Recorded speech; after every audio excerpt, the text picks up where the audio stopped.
Throughout the short history of film, horror has been a genre that's continued to be one of the most popular out there. You won't see a time period in film where horror doesn't play a quintessential part in the evolution of the big screen. Along with its immense popularity comes equal quality. Some of my top movies of all time have been horror flicks. But can the same be said about anime? Does anime's well of horror run as deep as other mediums? Unfortunately, the general consensus is that it doesn't. Most of the horror anime that take the genre's spotlight offer nothing more than ridiculous writing and jump scares. It would seem that anime has nothing to offer in the genre. But there are some glimmers of light tucked away in a brushed aside genre. So in this video I aim to take a look at some of the top horror titles to see if there are actually any good horror anime. And of course we're going to have a look at those not so good horror anime, because if nothing, horror anime make for some great comedy. Let's first look at exactly what makes a good horror anime. Anime, being animated, gains and loses some vital elements in comparison to other mediums. Unlike film, it's hard to be realistic with animation. So horror anime tend to thrive off forgetting this and creating something experimental, which of course opens a lot of doors that live action films can't access. It's a lot easier to stretch the boundaries of reality, with less risk of losing the viewer's engagement. Animated differences aside, we still have the basic writing techniques that play a big part in horror. The genre regularly falls into this trap, having jump scares, playing scary music, showing overly gory scenes, or just generally abusing our natural instincts is not good writing. Without purpose, these techniques are just shortcuts to making an easy horror movie. There's no real skill involved. Good horror comes from delving deep into the viewer's emotions through things like cinematography or writing. For example, using unconventional camera cuts, unusually long sets, or keeping important information from the viewer all absorb the viewer into the horror. The sci-fi horror classic Alien uses the technique of not using anything to scare the viewer. It literally doesn't show you anything unusual, but the way in which that nothing is presented is so well done that we're incredibly scared of, well, nothing.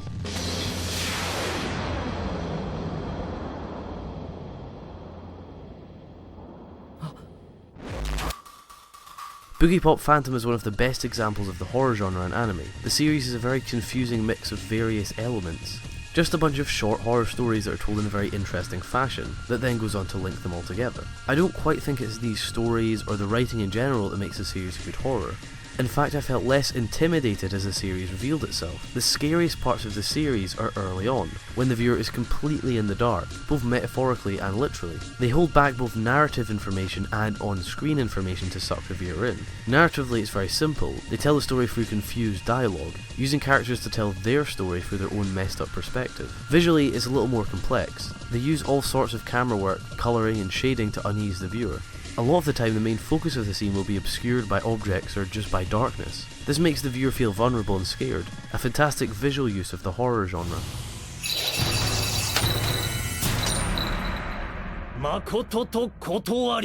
Mononoke is definitely one of the most unconventional horror anime. In fact, at first glance the colourful art choices and playful design would suggest anything but horror. These work as a fantastic contrast to the atmosphere of Mononoke. Despite its technicoloured exterior, it's actually one of the darkest and most sinister shows out there. Told with fantastic writing, great scene pacing and obscure storytelling, it's one of the most immersive and eerie horror anime available. I think the most effective technique used to create the horror is the overall pace of each scene. They use long pauses and breaks between dialogue to create suspense and build mystery. They'll use long shots without any major movement or sound to let the atmosphere of the scene seep into the viewer. This, mixed with the incredibly complex art style, creates an immense amount of mystery that really grabs the viewer by the balls. And of course the writing is fantastic. The characters are all extremely interesting, but also kept written in a fairly secretive fashion.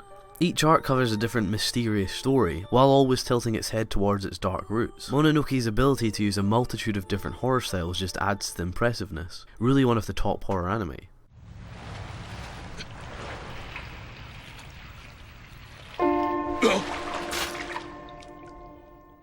Magnetic Rose is part of the Memories film trilogy put together by Katsuhiro Otomo. This one was directed by Koji Miyamoto. This is by far one of the most underappreciated pieces to come out of anime, never mind just horror.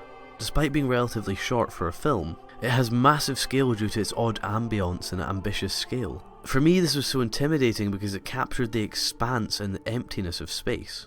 It really did feel like you were a million miles away from everything else in the universe. Normally discovering such a magnificent place would bring joy and wonder, yet Magnetic Rose brings melancholy and dismay.